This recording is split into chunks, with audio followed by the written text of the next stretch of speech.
billions of dollars invested in what ultimately turned out to be nothing but a mirage.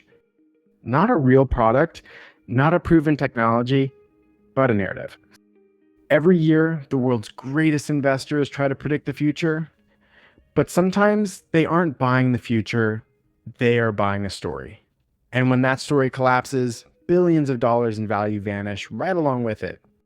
The question is, how do the world's smartest investors get fooled by these stories time and time again? And why did no one stop these bubbles before it was too late?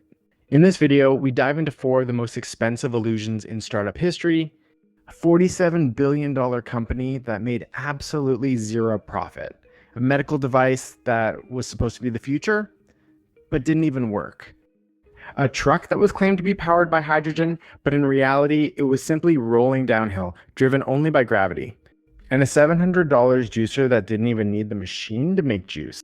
These are not ordinary failures. They are the most expensive illusions in startup history. In this video, we go behind the scenes of these projects to uncover the formula that made billions of dollars in wealth disappear right before everyone's eyes. The WeWork case stands as one of the greatest valuation illusions in modern economic history. When the prestigious venture capital firm Benchmark backed the startup founded by Adam Neumann and Miguel McKelvey in its early days, and SoftBank later invested billions of dollars, many investors became convinced that the next global technology giant was emerging. At the peak of this optimism, WeWork's valuation reached $47 billion, and the market priced it like a software company, one that could scale rapidly around the world with near zero marginal costs. The reality, however, was very different. WeWork was never a technology company in the true sense of the word. Its core business was leasing office space and subleasing it to tenants, making it fundamentally a real estate company burdened with enormous fixed costs. But the real problem was hidden inside WeWork's business model. The company was a classic example of an asset-liability mismatch, a situation where a business carries long-term financial obligations while its revenue remains short-term and uncertain. WeWork signed long-term leases for massive office buildings, spent millions of dollars on renovations and design, and carried extremely high fixed costs every month. However, its customers often signed shorter-term agreements and could reduce their office space or leave entirely during difficult economic conditions.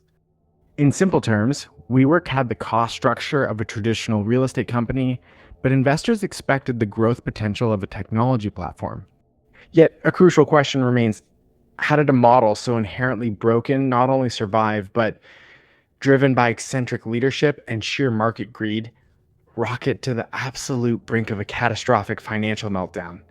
Investors were not simply investing in a business model. They were captivated by the charismatic and often unconventional personality of Adam Neumann. He did not see WeWork as just a real estate company.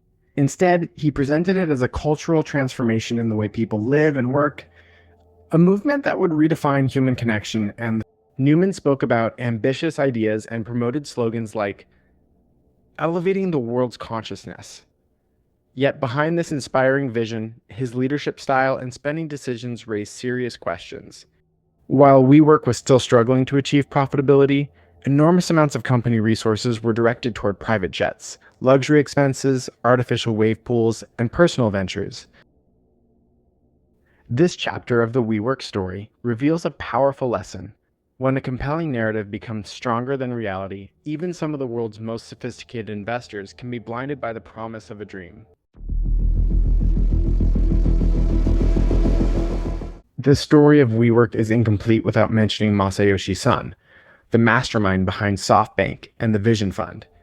He was the ultimate personification of FOMO, fear of missing out in the modern tech world. During his very first meeting with Adam Neumann, after a mere 28-minute walk through one of WeWork's offices, Son decided to invest a staggering $4.4 billion into the company. He famously told Neumann that he wasn't being crazy enough in his competitive strategy. This massive, unchecked influx of liquidity did not save the company.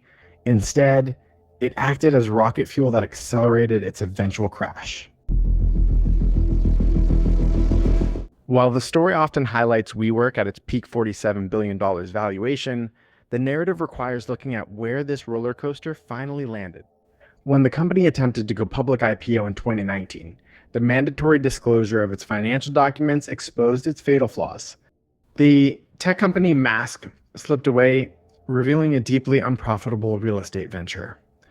Within weeks, WeWork's valuation plummeted from $47 billion to the brink of collapse. Adam Neumann was ousted with a staggering golden parachute, and after years of struggling to stay afloat, WeWork officially filed for Chapter 11 bankruptcy in late 2023. In 2003, everything began with 19-year-old Elizabeth Holmes, a young entrepreneur known for her black turtlenecks and Steve Jobs-inspired image, who claimed her company could perform hundreds of medical tests quickly and accurately using only a few drops of blood. This revolutionary promise captivated investors and powerful figures across the United States. Theranos raised more than $700 million in funding and reached a peak valuation of $9 billion in 2013 and 2014. But behind this extraordinary success was a very different reality. Investigations revealed that the company's technology fell far short of its claims, leading to the collapse of this billion-dollar empire and the conviction of Holmes for defrauding investors. But the real question isn't what happened. The real question is, why did the market believe the story? In Silicon Valley, valuations are often driven less by present-day evidence than by compelling visions of the future. Drawn in by founder charisma, the fear of missing out FOMO, and the hope of backing the next Apple, investors made a fundamental mistake. They applied the logic of software startups to the world of biology. Software, a bug can often be fixed with the next update. In medicine, however, an error can directly affect human lives. The laws of biology cannot be overcome with the startup mantra, fake it till you make it. The first cracks in the Theranos story appeared when scientists such as John Ioannidis and Eleftherios Diamandis began questioning the company's scientific claims. Then, John Carreyrou, the investigative journalist from the Wall Street Journal, with the help of internal whistleblowers, especially Tyler Schultz, exposed the deep gap between Theranos' revolutionary narrative and the hidden reality of its technology. At the heart of the story was a severe case of information asymmetry. Company executives were aware of the serious limitations of the technology, while investors and the market valued the company based on a vision that had not yet been proven.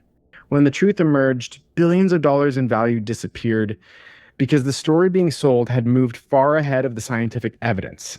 Theranos left behind a lasting lesson for today's economy. In markets driven by powerful narratives, a compelling story can outperform reality for a while. But in the end, it is evidence, performance, and truth that determine real value. In the world of investing, people do not always pay for what exists. Sometimes they pay for what they hope will exist someday. The story of Nikola was exactly that. At the height of the electric vehicle boom, a young company promised to transform the future of heavy transportation with hydrogen-powered trucks. Investors were captivated by the vision. Nikola's market value soared to more than $30 billion, a figure that, for a brief period, even surpassed the value of automotive giant Ford. But behind this massive valuation was a simple question. Was the technology actually ready? One of Nikola's most important moments came from a video showing a large truck moving down a road. A simple, realistic, and convincing image that sent a powerful message to many investors. The future is here. But later investigations revealed that the image did not tell the full story. The truck had been moving on a downhill slope, and its movement was not the result of a fully operational hydrogen-powered system ready for commercial production. The real problem was not just one video. The real problem was the gap between the dream and the reality. Nikola entered the stock market through a SPAC merger, but when investor confidence collapsed, the company's value plunged, and its founder, Trevor Milton, faced allegations of misleading investors. Nikola became one of the defining examples of the startup hype era, a company that the market valued not for what it had built, but for the future it convinced people to believe in.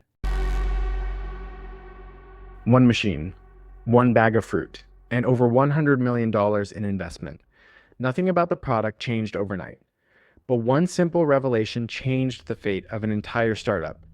This is the story of Juicero, In Silicon Valley, Juicero built a $700 internet-connected juicer designed to work exclusively with the company's proprietary fruit and vegetable pack. But investors weren't buying just a machine, they were buying a narrative.